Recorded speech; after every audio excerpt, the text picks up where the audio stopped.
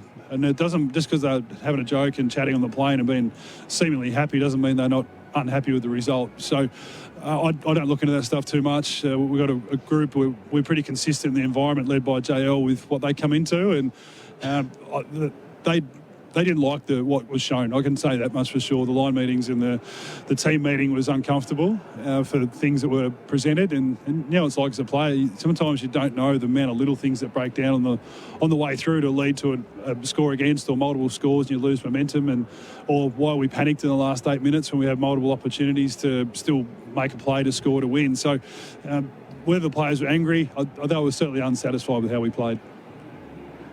Just going off JL's presser post-match, he mentioned a bit around fall of ball, Twig, and how do you coach that? It seemed to be a bit of an issue in the back half of the ground last week. So what are some of the levers you can pull, or is it just an awareness thing that you remind the players of the importance of seeing out the front and square or drop of ball or whatever you want to call it? It was a combo of both, Belly. It was a technical drop of ball. Some of us were going to the side rather than defending our opponent at the front. Sometimes we weren't physical enough, and sometimes it was an outnumber issue. So we have a drill that we do, if not every week, 3 out of 4 weeks. And you guys know what it's like in a footy season. Sometimes you do a drill and it puts the edge on you. Sometimes you do a drill just to do the drill. And sometimes you can't project which part of your game is going to be unravelled, whether it's centre bounce, defending, whether it's drop a ball, whether it's your ball movement, whether it's your contest play. You just can't predict with how you train during the week if it's going to let you down on game day, but it's how you try and make adjustments on the run. We tried to on the run last week and it was unsuccessful, but yeah, I'm pretty confident we'll get a response in that part of the ground tonight. Conditions are very different to what Adelaide were given last week against Richmond at home, but Isaac Rankin arguably produced one of his best ever games in football. If he gets the conditions tonight to run on top of the ground, he's going to be equally hard to beat. Do you have a plan in place for him getting off the chain? Because he probably is the barometer in regards to Adelaide winning the game. Yeah, as is Dawson, as is Berry in the midfield. So there's always plenty of discussion around, one, do you want to do a job? 2, who is it? And 3, how far are you prepared to go with it? So they're the 3 players that ask a lot of us at centre bounce in particular. A lot of planning around that specific, for the midfielders. But we've got Rochelle to take care of. Young Taylor's been going well. Archie's been a good inclusion up forward. Clearly Tilthorpe is a handful, and Fogarty comes back in. So that's where a lot of my attention's gone, specifically to us as backs. And we had a great game with them at Adelaide Oval earlier in the season, and went down to the wire. They caught fire for 20 minutes, and we were able to fight back. So they're pretty evenly balanced teams. It should be a pretty well-contested game tonight. And a word on Luke Ryan, 200 games. He's been a really talented player and a strong contributor coming towards probably the latter stages of his career, Twig. But what's it like been working with Luke? Really enjoyed it. He embraced me very early. I think he was a bit sceptical of what I was about, and I think he likes comfort of knowing what's around him. But I love his approach to life and footy. He loves playing with his mates. He's got one of the 3 guys I've ever worked with, the biggest hearts I've ever come across for care for other people. And yeah, he brings lots to the group when he's at his best. With launching the ball to Marcus Spoil, he's drives through ground balls, and he's got a leg that can put us in good parts of the ground. But I think it's his authenticity and his spirit that I love. And 13th player to play 200 games for Fremantle is a pretty good achievement. You said one of 3. You got to give us the other 2 then. The great Lyndon Dunn was a fascinating guy. He polarised a lot of people, but he just had a personality, just wanted to give and care for others. And I had a boy at South Australia called Jackson Callow who also very similar. So those types really hit a nerve with me, because I love how much they care for other people, and then also the spirit and love they give to their mates and their footy club they represent. You Tasmanian, Callow? Callow's Tasmanian, yeah, slight bias there. I thank you to the fans too. They've been good for you, and they'll have to be good again tonight. Over 50,000, I think, for 11th time in a row or something along those lines. It's going to be massive. It's going to be noisy. I know Scotty Burns is talking about how it's going to be here tonight. You obviously want to repay them for their faith, and you put on a good show for them every game here this year. I think the club and the coach need to take a lot of credit. Like, I listened to Chris Fagan talk during the week that the Gabba was half full when he started up there, and if you build it, they'll come. And to be at low 40s to mid 40 crowds are now regularly hitting 53 to 55 is a reflection on the entertainment they're getting from our team. But it's a club thing and led by our coach and our leadership group. So it's a great privilege to be part of, Goss. Go get 'em, mate. Thanks for joining us. All the best, mate. Good to chat, fellas. Thank you. Here it is, Jade Rawlings, Fremantle assistant coach, of course. This is the Bunnings build-up on AFL Nation for Bunnings. Another great man. Another great man in football. He is. He had a tough run there, Scotty. He was You sort agree of with that, do you? I do, yeah. You know, I played footy with Jade, so he went from, I think, I can't remember the storyline, but I think it was like Richmond. They lost their coach, his interim coach. Then he went to Melbourne. Then they lost their coach, his interim coach. He just seemed to find the club that was on the way down as an assistant coach. It's not a good career move. So he went and coached his own team in South Australia, wins a premiership, and now he finds himself at the team that's won 17 out of the last 20 games. So good luck to him. Very much so. We'll be getting any late changes in the next 15 or so minutes. We don't envisage any to our knowledge. I was going to ask him, but just really quickly, are we thinking that Murphy Reid will just play next week? Or do we think it might be more serious than that? No idea. I suppose with the way it's been described, you would assume it's a one-weeker, but it'd be exactly that, an assumption. I don't know. I don't know how much training he's done during the week. Yeah. Gosh, a lot of one-weekers for Fremantle in the last 6 weeks. Hey, Simo, after the break, I'm going to ask you about Chris Fagan, who breaks the record up there at Brisbane, a guy that you've worked with. So prepare yourself for that, mate. All right, I'll write some stuff down. Yeah, no. He might go out of his memory. Tonight. He's in one of those moods anyway. Site ready, site go, available at Bunnings Warehouse. This is the Bunnings build-up for those listening on Bunnings Radio. Flick over to SEN or the SEN app to continue to listen to the build-up to Fremantle and Adelaide. We're live in the West. It is Friday night footy. It is the top place Fremantle taking on the 5th place Adelaide Crows.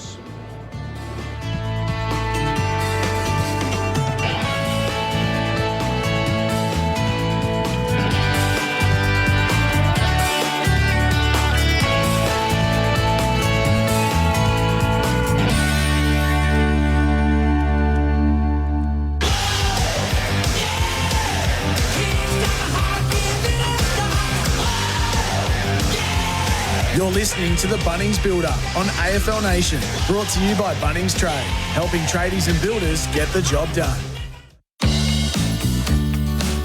Installerine, Installerine, Installerine. For the hottest of hot water you've ever seen. Rain comes on steady, hot and strong. It just keeps on and on. Get the best in heat pump and solar hot water and government rebates. Installerine, Installerine, Installerine. Accept nothing less than Australia's best. For 185 years, Elders Real Estate has been embedded in the fabric of our country. So when it's time to buy or sell in your part of Australia, you need a trusted name. Someone who knows Australian real estate like no other. Who understands that it's not just a house. It's your past. It's your focus. It's your future. Someone with a network that runs deep right across Australia. There's one name you can rely on. Elders Real Estate. Top midfielders run over 15 kilometres a game. That's sustained performance. Just like Host Plus, who have sustained strong long-term returns over 20 years. A top-performing super fund, that's a plus. Issued by Host Plus Pty Limited. Past performance is not a reliable indicator of future performance. Consider the PDS and TMD at hostplus.com.au before deciding. Search Compare Host Plus today. Stop dreaming about your next trip? Start earning it. Get there faster with World 360 Rewards, Flight Centre Travel Group's loyalty program. Double and triple dip. Earn with World 360 Rewards, plus your airline and credit card loyalty programs all in one booking. World 360 Rewards gives you more ways to earn and more reasons to go. Want to see the biggest moments in sport around the world? Unlock them and get there faster with World 360 Rewards. Terms and conditions apply. All right, I'm going to the bar. We'll be back in a tick. Seriously? They just bounced the ball, mate. Wait till quarter time. Won't be long this time.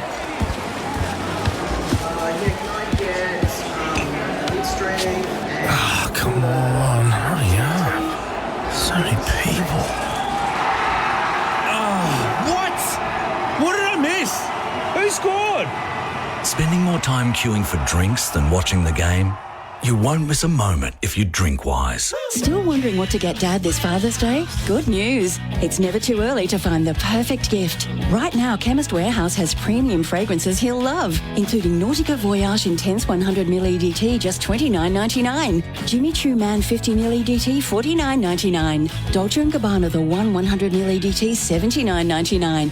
Or YSL Iced Cologne 100ml EDT for $149.99. Shop in store or order online. Chemist Warehouse. Great savings every day. My day. Wake up 7 a.m. Log on to 39 emails. Reply to 21 of them. Attend 3 meetings. Lunch. 2 more meetings, 12 phone calls. Run club at 6 p.m. 7,642 steps for the day. Stretch. 5 minutes. Dinner. Your life runs on numbers. So should your fuel. High protein, macro balanced, flavour packed ready meals by Strength Meals Guy. Only at Woolies. Sheds come in all sorts of shapes and sizes, but if you're after a shed, go and have a word with the family-owned team at Best Sheds. The sheds at Best Sheds are up to a staggering 40% cheaper than the competition. Wow, 40%. Plus, all their sheds come with a 20-year manufacturer's warranty, and you can choose from the standard range or customise the shed of your dreams. So, come on, team. Let's hit the sheds. Best Sheds, 100% Australian owned and manufactured. Visit bestsheds.com.au. You're listening to AFL Nation for Tyre Power. Get the power with your trusted tyre experts. And for 4 and 20 pies. You can't have footy without a 4 and 20 pie. Friday night footy in the West. Teams have done a bit of a, what do? They earthing. Who was the first earther here today? Josh Tracy. And I think Neil Erasmus wasn't far behind him. Yes, and Josh Shelley was early too. Their toes on the grass. What's earthing? Exactly right. What's earthing mean? Earthing, you get a feel for the ground. You go barefoot, you get a feel for the ground, and you sit and touch and get connected. And then some players You're a bit later here this afternoon. Goss, Scotty and I went out and did a bit beforehand just to tune it up for the big call. I can't remember you doing much earthing back in the day, Billy. You'd sit on the toilet for an hour before the warm-up and just get out there and get it done, mate. Straight off a solarium onto the toilet and then out and get 35. Wow. I thought you were friends. Should have won a Norm Smith in '99 too, Goss. Just ask him. Probably throw 96 in there as well. It was an underrated contribution. There's a bit going up, and there's a lot going on up in Darwin. Let me tell you right now. Welcome back to AFL Nation for 4 and 20 pies. Of course, Australia's original fan food, and for Tyre Power, get the power with your trusted tyre experts. This is the pre-game show for Before You Dig It. Before every job, search Before You Dig online every time. Speaking of dig, the Australian cricket team have dug themselves into a bit of a hole up there in Darwin, and SEN's finest cricket commentator currently in Darwin for the first test. Normally here hosting the Friday night pre-match is Tom Morris. Tommy, appreciate your time. It's turned on its head. We weren't expecting this from the Bangladeshis. What is going on? Goss, what's going on? Australian cricket in crisis, all of that. No, I think... So I'm just going to have an Uber. Thank you. Cheers. Appreciate it. That's Darwin, isn't it? That's what you do. Scott Burns is driving it, is he? We're national, Tom. We're national. Yeah. Okay, be professional. Let's talk about cricket. So, if you told me that Bangladesh was going to be leading by 163 runs, 6 wickets down on day 2, I would have said, Goss, you're even crazier than what I thought you were beforehand. But that's exactly what's happened. And it's a credit to the Bangladesh team. Everyone will say, well, they've had the better of the batting conditions. The only reason they've had the better of the batting conditions is because they were able to bowl us out yesterday for 198. Lots of question marks around some key players for Australia, not least Jake Weatherall, Cameron Green and Marnus Labuschagne. And when you talk about Cam Green, he dropped, and I know you guys are over in Perth, and I don't want to sound like I'm shooting Bambi. He's not making any runs. He's not really bowling. And then the last ball today, he dropped the catch. So when it rains, it pours. You had to feel for him in that moment. We do, and we understand it. But if Labuschagne gets a game in the second test, I will officially throw my baggy green away. Seriously, how is he getting a game? Well, this is the issue. When you back these guys in to the hilt, it's admirable if it works, and it's futile if it doesn't. And all of you have played and coached and watched professional sport for a long time. When you put all your chips in one player and it doesn't work out, then you're left in a bit of a hole. And you can't have a number 3 that hasn't made a test century for 3 years. You can't have an all-rounder whose batting average is plummeting and hardly bowls. But they continue to back these guys in. And part of that is the fact there's no Shield cricket at the moment. It's not like they can dip into Victoria or WA or SA and go and pick the next best option. So let's say Marnus Labuschagne gets dropped and gets replaced by Josh Inglis. Okay, that's a good call, but there's no guarantees Inglis is going to be better. Let's say Cam Green goes out and Matt Renshaw comes in. Okay, that's nice, but again, no guarantees. So we're not exactly flushed with depth or talent to come through. And all the young players that are coming through aren't currently playing red ball cricket. So we've snookered ourselves a bit if it doesn't work out. If it works out, then Andrew McDonald and the selectors will be geniuses. So we'll have to wait and see. But what we've seen so far in this series and the last year and a half hasn't been good for those two players in particular. How is the mood in Darwin for the fans and the like? How has it been received, the opening test of the summer up there? Sorry, did you say the food or the mood? The mood and the food. Yeah, we'll talk about the food later. Mood, sorry. I was going to say, this is not a cooking show, Goss. No, the mood's good. It's little boutique stadium, holds about 10,000 people. There's a nice grassy knoll that stretches from about deep square leg to long off. So there's a lot of people sitting on the hill. It is humid and hot as expected, but people are having a great time. I've got to say, though, there was a really rowdy bunch that was sitting on the boundary yesterday, about 30 or 40 guys from Adelaide, shirts off, getting burnt, having a few drinks. And none of them were there today, which makes me think that they all just went a bit too hard last night. But it's got that sort of community party vibe.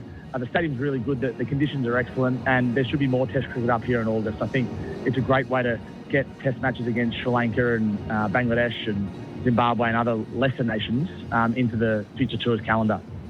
Tom, who was the pick of the bowlers today? I know Bangladesh got on top, but was there any of the bowlers that put their best foot forward? Yeah, we didn't really bowl too badly. Is that Scotty? We didn't really bowl too badly. Oh, Belly. G'day, Belly. Yeah, we didn't really bowl too badly. Mitchell Stark was excellent, I thought, particularly with the second new ball, picked up a couple of wickets. At the same time, Steve Smith took 3 catches and 4 overs, so he's very safe at second slip. I thought Josh Hazlewood was decent in his return, albeit took a few balls to warm up in each of his spells. Probably the big concern is Nathan Lyon, who hasn't taken a test fight for 2.5 years. Bowled just one maiden today from 25 overs. Now, I don't think any of us are expecting him to run through an opposition team on day 2 of a test match, particularly in these conditions in Australia. But he has to be able to hold up an end, and the Bangladeshis just didn't let him settle. So he's a concern, and Pat Cummins was solid as well. The damage was done with the bat. You know, if we get 320, it's very much game on, even 260 or 270. But with a deficit like what we had and where it's at now, it's a long, long way back. Not insurmountable, particularly given we're going to be bowling last and it looks like it's going to crack up the pitch, but it's a long way back for the Australians from here. And how's the food up? Well, that's what I thought Scotty Cummings was asking, because he didn't do his food. Hang on. Whoa. Skinned, I can't handle that sort of thing. All righty. Hey, so 153 they lead by, 4 second innings wickets. The Australians had 8 bowlers used today. You know when Head and Labuschagne are bowling, you're obviously just trying to get through overs. Where do you see it going over the next 3 days, Tommy, before we get on to some footy news? Well, the Australians need to wrap up these last 4 wickets as quickly as they can. I think if the overall lead is less than 200, you can come back from there. But if Bangladesh's lead gets up to 230, 240, it's almost in an unwinnable position. And this batting order has played really, really well. You know, they're not the most high-profile players, but, you know, a bloke playing his second test made a century. They've got a 39-year-old batting in the middle order who looked really solid. The captain got an 80-odd as well. So credit to them. They look to be a well-drilled, balanced team. They certainly, I can say this with complete authenticity, they played the conditions and the situation far better than England did at all last summer, which speaks, I guess, to the way they're led and the culture in Bangladesh cricket at the moment, which is pretty strong. You know, they've won 6 of their last 10 test matches, Bangladesh. So they've come in with some form, albeit after a loss against Zimbabwe, and they're showing us up. which is a bit embarrassing for the Australians and hugely beneficial for Bangladesh cricket. If they win this test, it would be an iconic moment for that cricketing nation, which has only ever played us 6 times before. So good luck to them if they can do it. And at the moment, they're well on top. Tom Morris is up there, SEN and cricket commentator, currently in Darwin for the first test. Tommy, you've across all things footy today, of course. I'm sure you've been keeping an eye on it. What's the latest in regards to Melbourne and Tom Sparrow's future, and also what's been taking place at Carlton? Yeah, so Tom Sparrow is going to stay at Melbourne. This will be a 5-year deal. I don't think he's formally signed yet, but it's not far away. He's decided to stay. It's just the minor details of this contract that are being sorted out, which is great news for Melbourne. A free agent, he's been courted by Port Adelaide, definitely offered more money at Port Adelaide. But the fact that he's staying is a huge show of faith in him, and he's a South Australian boy, so people around him were really hopeful that he would stay, and that looks like it's going to be the scenario that takes place, if not in the next few days, the next week or so. And Carlton, Josh Fraser spoke today, didn't he? And he's in the process. We knew that, formally in the process, but now he sat down with the panel on Wednesday, and now it's just a matter of who gets this job. Is it Jamie Graham? Is it Josh Fraser? Corey Enright as well? I think Fraser's odds on, but Adam Simpson would know more than me. We'll see how it plays out. He's in the mix. All righty. Anything else, Tommy, before we let you go? I don't know what you're doing tonight. What do you do up there in Darwin on a Friday night? I'm going to hang out with the 7 cricket team and the SEN team. We're going to watch Fremantle versus Adelaide. And I'm going to get a good early night's sleep. And just a formal apology to Scotty Cummings. I didn't mean it. You're a good man. It's all right. He's okay. He's pretty hurtful. Will we wrap this up because they brought the sandwiches out up here? So the curry digger out. Hey, good on you, Tommy. Appreciate your time. Enjoy the rest of the cricket. Let's hope it ends soon. Thanks, guys. Catch you soon. All right. I mean that nicest possible way. What do you mean? Well, So, but it's not a 5-dayer up in Darwin. I don't think I could survive. Hey, I'll tell you what, this is not exactly breaking news, but it is in regards to people who are coming to the ground. And we know that we've been talking about the crowd and the effect they're going to have on. Trains have stopped. Everyone is stuck on the trains and they're not moving out of the city. 40 on a sunny minutes. Perth day. Yeah, 40 minutes on a Friday night. People are stuck on trains. When they get here, they're going to be angry. Yeah. Well, it's one of the things, isn't it, with Optus Stadium? Like no car parks unless you work there or you're commentating. You need the transport to get people there because you can't really walk there.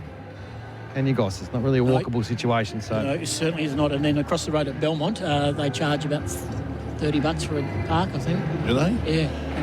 I don't know. You're normally on the train yourself. Yeah, well, so you must have got the early one, which is all righty. In a moment, we're going to have the final changes too for the teams of the round, of course. And SEN's AFL tipping is certainly back for season 2026. If you can win weekly prizes, you probably can't win the overall you're probably competition. Not going to peg them all back now. And thanks to Ream. Register now at tipping.sen.com.au. I'm sure we can find something else to put in the rundown rather than that. But hello to Ream. They do a great job. Conditions superb. Blue skies. Looking forward to this one. First playing fifth.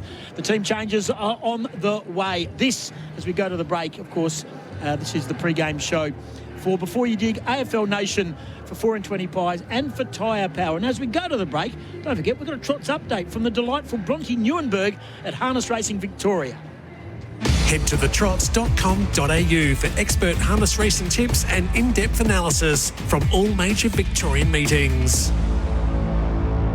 Thanks, guys. 9 race card coming up tomorrow night at Melton Entertainment Park. You can catch all the action with Tim O'Connor out on track on Trots Vision and the Sky Racing Active app. But my best bet's looking for some value. Race 2, number 9, Kai Valley Michael. He's had some tough runs recently, and I think he gets a good trip from barrier 9. Race 4, number 5, Words. I think we're getting value here. She's was outstanding in her first up run in the country, and for a New Zealand horse, she left the gate so well, and I think she's going to cross our short price favourite in this event and get a really good run in front. Race 6, Aussie Tart. Coming from Tassie, I think this might be the outsider in the field, but on an each-way play, she does have the best sectional times in the event, and the same thing goes for race 7, number 2, Cosimo. This horse is coming from a Queensland preparation.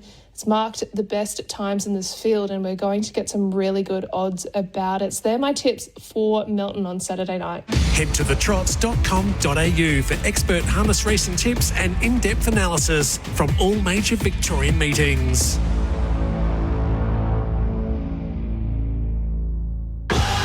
You're listening to AFL Nation for Tyre Power. Get the power with your trusted tyre experts. And for 4 and 20 pies. You can't have footy without a 4 and 20 pie.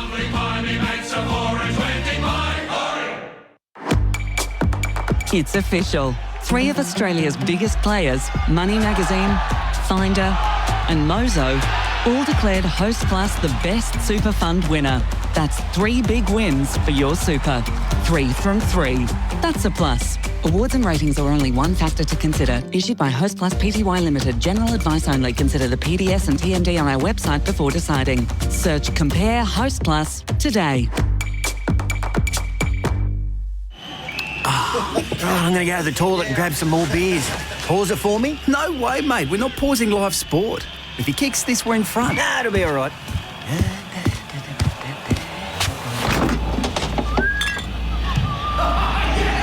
Oh, what?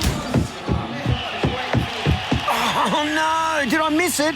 Come on, mate. You got to rewind it, please. Not a chance, mate. You can catch it on the highlights reel. You won't miss a moment if you drink wise. For 185 years, Elders Real Estate has been embedded in the fabric of our country. So when it's time to buy or sell in your part of Australia, you need a trusted name. Someone who knows Australian real estate like no other. Who understands that it's not just a house. It's your past. It's your focus. It's your future. Someone with a network that runs deep right across Australia. There's one name you can rely on. Elders Real Estate. We're all on a journey. Some of us need more adventure. Some long to get home again or to survey a whole new land. And at Grand Touring NT, they're helping everyone reach their destination. From enchanting tours through Kakadu or Litchfield National Parks and unforgettable Kimberley experiences, to educational tours, resource and mining charters, bus hire and more. If you need more adventure, explore with Grand Touring NT. Visit grandtouringnt.com.au. Installerine.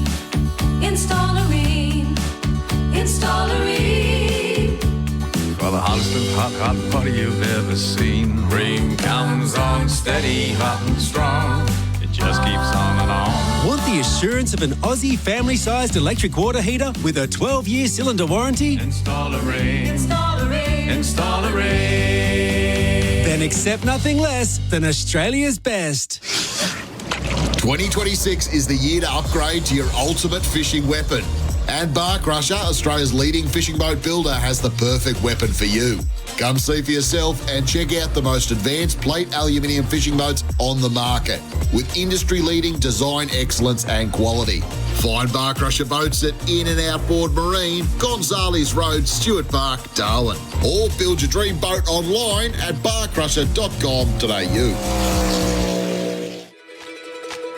Stop dreaming about your next trip. Start earning it. Get there faster with World 360 Rewards, Flight Centre Travel Group's loyalty program. Double and triple dip. Earn with World 360 Rewards, plus your airline and credit card loyalty programs all in one booking. World 360 Rewards gives you more ways to earn and more reasons to go. Want to see the biggest moments in sport around the world? Unlock them and get there faster with World 360 Rewards. Terms and conditions apply. My day. Wake up 7 a.m. Log on to 39 emails. Reply to 21 of them. Attend 3 meetings. Lunch. 2 more meetings, 12 phone calls. Run club at 6 p.m. 7,642 steps for the day. Stretch. 5 minutes. Dinner. Your life runs on numbers. So should your fuel. High protein, macro balanced, flavour packed ready meals by Strength Meals Guy. Only at Woolies. You're listening to AFL Nation for Tyre Power. Get the power with your trusted tyre experts. And for 4 and 20 pies. You can't have footy without a 4 and 20 pie.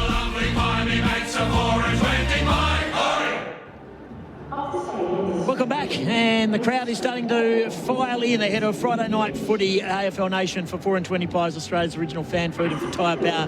Get the power with your trusted tyre experts.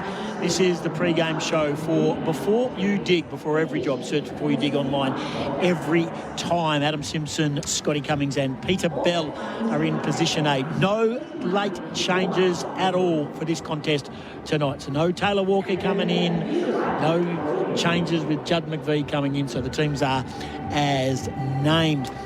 Gentlemen, we did touch on Murray Davis at Essendon, and of course there was the talk about Josh Fraser doing his interview. Let's talk about that situation right here, right now. Belly, what's your thoughts in regards to, do you think it's a fait accompli for Josh Fraser, and what's your vibe? Do you get any closer to a vibe in regards to Essendon? Not with Essendon, and they seem to be in a bit of a holding pattern, going through some last-minute discussions, I suppose, and ticking a few things off. So, yeah, I'm not sure if Simo, being based more in Melbourne, has heard any more on that one. And look, I mean, it seemed like it was going to be inevitable with Josh putting his... Well, if you're on the panel in the picking that, if you've got anything to do with picking that, it's a fait accompli. I mean, what more does a bloke have to do? And look, particularly in recent times where he's had some personal things going on as well, hasn't he made a big impression with an ability to keep Carlton going well while dealing with that. So he's certainly making it pretty hard for the selection panel. You want me to comment on that too, boy, as well? Maybe the Essendon one, if you've heard I think anything more than the way that you want to go through these things, obviously there's a positive piece with Josh and what he's done the last 12 weeks. You can sort of clearly see some of the on-field development that the players have gone through, and winning obviously helps, but the presentations are all been pretty thorough, and it's more than just, I mean, you think it's all about winning, but there's more depth to it too. You need to look at how you develop, how you lead, how you manage people, not just players. You got your 50 staff as well as your 50 players. So it is about winning, and it's about winning the ultimate, but it's also about how you're going to grow the whole club. And it's obviously another step up from the interim coach. So there's a lot to work through with all the coaches who went for the job. Have some experience, Goss, and it was really interesting to see and hear some of the philosophies they had in mind. I don't want to annoy you, but can I ask you, has it been difficult in your role in media and then to have to first of all say, I'm not going for the Carlton Essendon job, I'm not in the mix, and then you get asked to be involved in the Carlton selection and you're balanced because you get paid by SEN, you get paid by Fox, everyone is expecting a comment, and then you've got to separate yourself because you're in the process to looking out for Carlton. Can I just ask you how it's been for you? Honest, no worries. Yeah, no dramas? No, I'm as honest as other than this process, which, you got to respect it.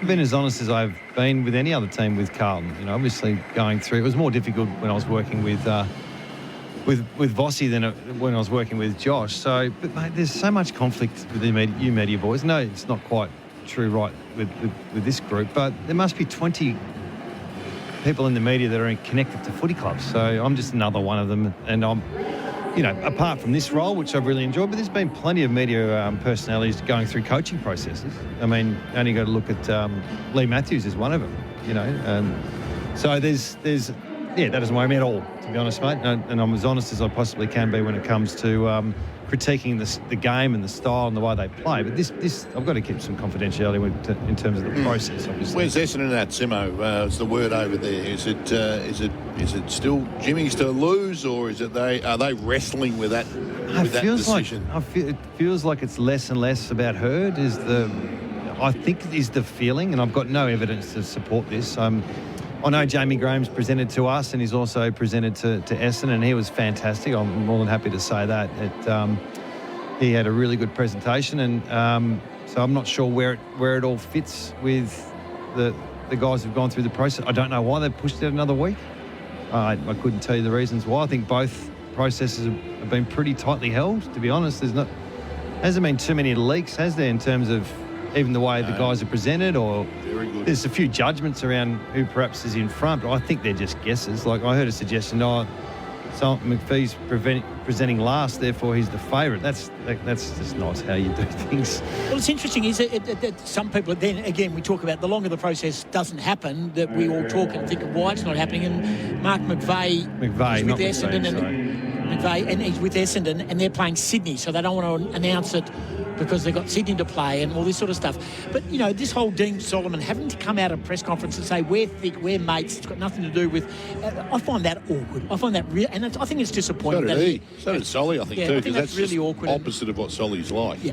Hey, Simo, has the content on what the coaches are presenting, has that changed since you presented, since you were in their seat? Has it changed much, or the same thing with a modern twist? Not really. No, it hasn't changed a heap. I think the the competition was transitioning when I went for my job. I think there was from a style of play point of view, Belly, it was just a little bit of a different era. And without getting too technical, it was going from one-on-one to the team defence. That was sort of coming into vogue, and, the zones and all that sort of stuff. So there was a strategic piece there, and education really started to elevate when I presented. Like, how you educate your players is less than, we can talk through this later. What do you do pre-game now to get your players ready to play? It used to be the old pre-game speech, Scotty, and then you just run out and play, and there's so much more to it now in terms of how you educate the players during the week and obviously on game day as well. So that was probably the biggest piece. And then the other one is people management now is a lot different than when it was 10 to 15 years ago. The players are different. It's a different, the society, it's different. The kids are different, staff are different. So there's just a different tweak on that. Feels like a great segue to dial into Chris Fagan, who breaks Lee Matthews' record up there in Queensland at the Lions, and wildly successful. And, when you hear the term man in management in football, he's one who's renowned for it. I don't know, Chris, you do. Give us a little bit of an insight into what sort of coach you know him to be and what sort of person and the achievement that he's just made. If you can put yourself in his shoes, like, what kind of coach can you be when everyone says you've got to be connected, we've got to bring a sense of belonging, relationships. So do you try and be best mates with your players? Do you get on, and I've said this before, do you get on the Instagram? Do you take them out for dinner with the families? Are you friends? Or are you a mentor, the father figure? And then there's another level, which I think is where Fags lives. I don't think he pretends to be mates with everyone, but everyone respects him so highly the way he goes about it. So he doesn't need to know your Instagram handles. He doesn't need to give you a nickname. He doesn't need to be that guy and the sarcasm that we all sort of have in the background and how we connect with people. He's not that. He's more, I say mature, but he's got a way about him that you want to play for him. And it's through respect, and you don't have to be talking every day, but when you talk, it means something. It feels like you're the most important person in the room, and that's whether you're a staff member or a player. So hard to do that not organically, It's you're either that or you're not. It's hard to learn that. So he had that at Hawthorn when I worked with him, and I got no doubt he's elevated his status around his empathy for people, not just players. I'm not sure if that answered your question or not. No, Billy, it's a great insight, mate. Yep. It's a great insight. And speaking of Brisbane and Chris Fagan, he was a little bit miffed when Lachie Neale just sort of mentioned that he could be going to a Victorian club and that Collingwood have made the huge play. It's been reported today that West Coast are right into Lachie Neale big time, and that they are now almost equal favourites to get Lachie Neale. Can I ask you a question, Scotty and Goss? Is this the highest bidder with Lachie? Feels like it. Is that what we're doing? I'm of the opinion, this is an outside opinion, this is just something that I feel without knowing Lachie Neale at all. Lachie Neale's about Lachie Neale. And Lachie Neale will do whatever's best for Lachie Neale. And whether that's the highest check, no worries. Whether it's another premiership or whether it's going to get him another Brownlow, that's what it'll be. That's what I feel like he's at. Now, again, I'm saying this without knowing the bloke. All right? I might be miles away. Just throwing a grenade.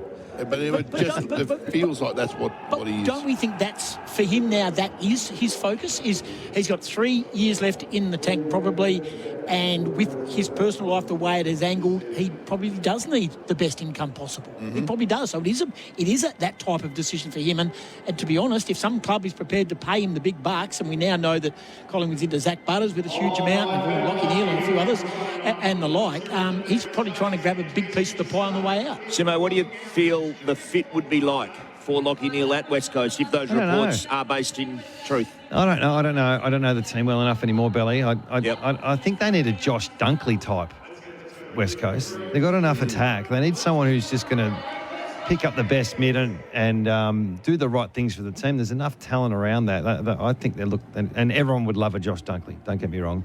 And I think Lachie Neale would be a great, acquisition for West Coast for where they're at. But just back on what he wants. I think he's got family in Melbourne, and he's also got family in Perth. So I'm assuming the family bit's somewhere in that pie, Scotty. But it does feel like, well, I've done everything I need to do in footy. Now I just need to consolidate some other things in life and make sure when I leave I'm in a good space. That's what it feels like. And you can't really hold that against him, can you? I mean, it is what it is. But can you be classy? Can you handle it with a little bit of class with Brisbane? Is I think all that Fags is probably asking for is, we've looked after you as best we can. We've helped nurture you. Can you just look after us on the way out? Whatever that may be. Even if it's just not meeting people so publicly would be one thing. I think it'd be the minimum requirement. Both teams are out on the ground now, sort of ramping up, and the Fremantle Dockers are in their sort of retro warm-up kit. That looks good. Looks good. I like it. Talk about the pre-game, Scotty. I don't know if anyone's interested. Belly, you'd probably have a slant on what Fremantle did. So you got to get there, 90 minutes before the game? Some get there 2 hours before. Yep. Then there's a bit of free time and everyone sort of dags around and, you're mucking around, a bit of cricket in the warm-up area. And then with tennis balls and soccer balls. Yes. And then I think, Belly, correct me if I'm wrong, then I think there's line meetings which is out in the open area, which when you see the cameras go down there, they're in their lines just having a chat about, look, we've done this, we've focused on these things. We're getting ready. We've got our line focus areas, and then the line coaches can talk about individual focus areas. And then they go into the senior coach theatre, and it's like, here's the 3 points we said we're going to take out Adelaide. We're doing these 3 things. Here's the 3 things that we do well, and here's a story that might just break the ice of, of the week or the day or the theme of the week. And then it's no longer a motivating go out and get them because there's another 40 minutes before the game starts. So then they go out and do that 20-minute pre-game warm-up, which that's really there for a number of the players to get their shirts off and do the warm up without their jumpers on, make sure they get a bit of screen time. And it is important. At the end of that, I don't know if it was the same with you, Simo, there's a lot of embracing that goes on, and sort of each player gives each other a hug or a handshake or whatever it might be. Are you talking him back inside or back? That's back inside. No, I'm talking outside when they go outside, out and they've got 20 minutes outside to do their specific warm-up. Then they come back inside, and then normally it's like, hey, guys, you got 10 minutes before the indoor warm-up, and then you do the indoor warm-up, and they've got tops off. Then they high-five, and then they go out and do another warm-up. So essentially there's three warm-ups in the 90 minutes, and the coach talks for 10. Did you like the Geelong-Collingwood one, where they just did everything indoors and then ran out? I love trialling that stuff, but not in round 21. Not in round 21. Like, let's do it pre-season, let's do it round 1, let's practice it a few times, because there's no doubt players who are that focused on their warm-up, they don't want to change. And now it's like, well, what are we doing here? So it didn't work for Collingwood. I think they'll bring it out again, though. I can see it working. Growing up as a kid, I used to love coming to the footy. The teams would run out on the ground and you didn't know who was playing, and then you find out he's not there, and you'd go to your footy record and footy budget and go, who's not there? That's all now. There's no ducks and drakes. Everyone knows who's playing. I was the pump up, and let's get out there and get into it now. This warm up here would kill me. I'd be exhausted and bored and like ready to go. Goal kick in the pocket. Yeah, but just think I'll just see it over here, and I'd be flat as a tack, I reckon. I'd love the rev up or the music videos to highlights. I loved all that, and then it was like, let's go now. Inch by inch, minute by minute. All righty, let's take a break and come back after, and we'll get our teeth right into this game. This is the pre-game show for Before You Dig. It is a big night for the Adelaide Crows. Fremantle on top of the ladder. There's plenty to play for the Crows, and it is a picture-perfect night. Blue skies are plenty. Both teams on the ground. The crowd filling up. AFL Nation for 4 and 20 pies and for Tyre Power. And as we go to the break, let's get a market update. An odds update brought to you by PointsBet. It's like hot sauce, but for footy.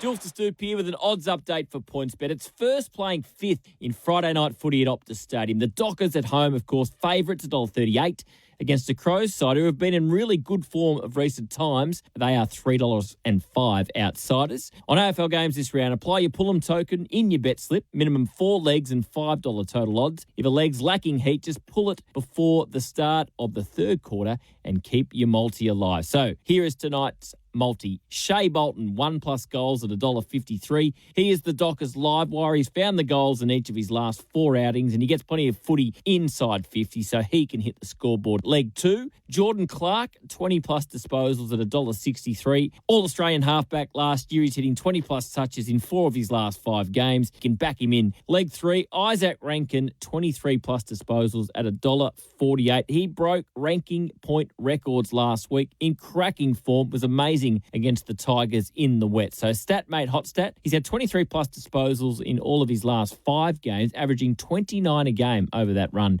of matches. So he could definitely go past 23 again. And for the final leg, Jai Amos, 3+ goals at $2.05, the value leg, and also the one on Pull and Watch. Now he's in good form. He's kicked 4, 5 and 5 in 3 of his last 5 games and could be set for another big night at home. However, as we said, this is the value leg and the one on Pull and Watch, so he hasn't kicked a snag by halftime. You know what to do. So your same game multi for this one is Shea Bolton, 1+ goals, Jordan Clark, 20+ disposals, Isaac Rankin, 23+ disposals, and Jai Amos, 3+ goals. That one is on Pull and Watch. Total odds for this one, $5.50. The Dockers, they are not going to lose 2 in a row. They want to be firing by September. The Crows will push them, but the Dockers will be too strong, winning by 21 points. For all your AFL markets, get onto the PointsBet app. Brought to you by PointsBet. It's like hot sauce, but for footy. PointsBet, built different. Imagine what you could be buying instead. For free and confidential support, visit gamblinghelponline.org.au. You're listening to AFL Nation for Tyre Power. Get the power with your trusted tyre experts. And for 4 and 20 pies. You can't have footy without a 4 and 20 pie. Darren's days of digging blind are over. Ever since he blindly dug into that internet cable and took out an entire neighbourhood. Ever since his insurance declined to cover the repair costs. And ever since he saw that he was millimetres away from also striking a high-voltage electricity cable. Don't be like Darren. Always search before you dig online before every job to avoid striking buried pipes and cables. Search before you dig online every time. And never dig blind. It's OMF's huge 20th birthday celebration. 20 years making customers 100% comfy. We have huge 20th birthday offers on mattresses and bedroom furniture, plus $20 local delivery on purchases over $1,500. Because you only turn 20 once, we're giving you extra birthday bonuses on selected mattresses and bases. Take advantage of these birthday savings while they last. End soon at OMF, the home of mattress, bedroom, bedding and furniture. All right, I'm going to the bar. We'll be back in a tick. Seriously? They just bounced the ball, mate. Wait till quarter time. Won't be long this time.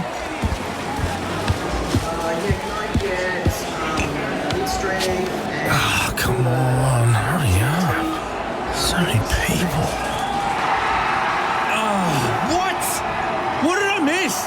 Who scored? Spending more time queuing for drinks than watching the game?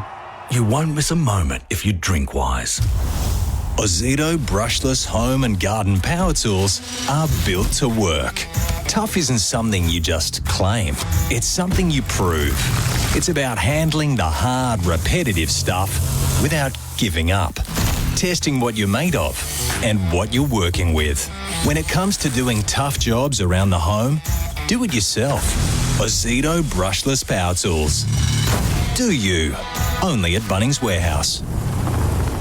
Still installing last decade solar panels? Mate, that's like frying an egg in its shell. Powerbay's bifacial solar panels, batteries and inverters change the game. Their dual-sided design captures sunlight front and back. Plus, N-type cells generate up to 5% more energy for even lower energy bills. Be the tradie ahead of the game. Switch to Powerbay's solar panels. Available in selected Bunnings Warehouse stores only. For full store details, view Powerbay on the Bunnings Warehouse website. Rebates available to eligible customers. T's and C's apply. That's the sound of a cricket bat being shaped.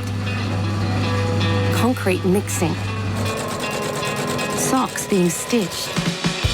Made right here in Australia. And when you look for products certified with the green and gold kangaroo, you can be confident you're buying an Australian-made product. You're backing local businesses, jobs,